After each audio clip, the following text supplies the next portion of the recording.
Will dies after crashing his car into a reanimated corpse on a deserted road at night.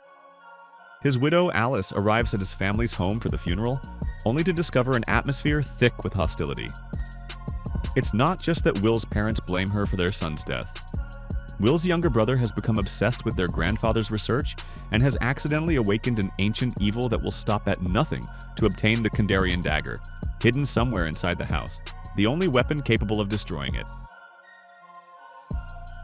Of all the iconic horror franchises launched in the 1980s, Evil Dead is both the most diverse and the most consistently successful.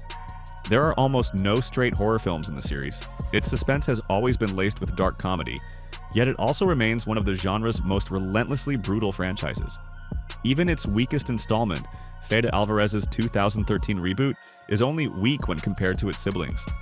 On its own, it's an outstanding supernatural slasher that easily surpasses many late sequels from other horror franchises.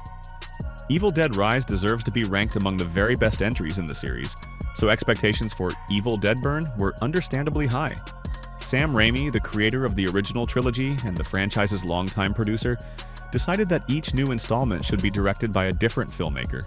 Sébastien Vanicek caught Raimi's attention with his horror debut Infested, and in Evil Dead Burn, he once again demonstrates the same talent that made that film stand out, combining the relentless momentum of a claustrophobic action horror movie with the emotional weight of a family drama.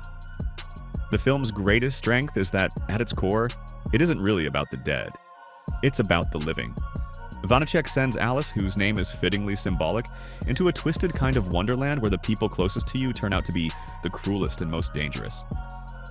He depicts the moral decay of this family so convincingly that there are moments when it's genuinely difficult to tell whether you're looking at a deadite pretending to be human, or simply a toxic father or a passive-aggressive mother revealing the demons they've carried inside all along.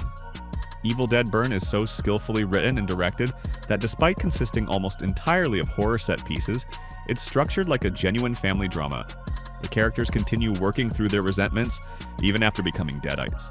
Parents abuse their children, a husband abuses his wife, a sheltered mama's boy is forced through an accelerated coming-of-age arc, and the timid Alice learns to say no and answer a slap across the face by taking someone's head clean off.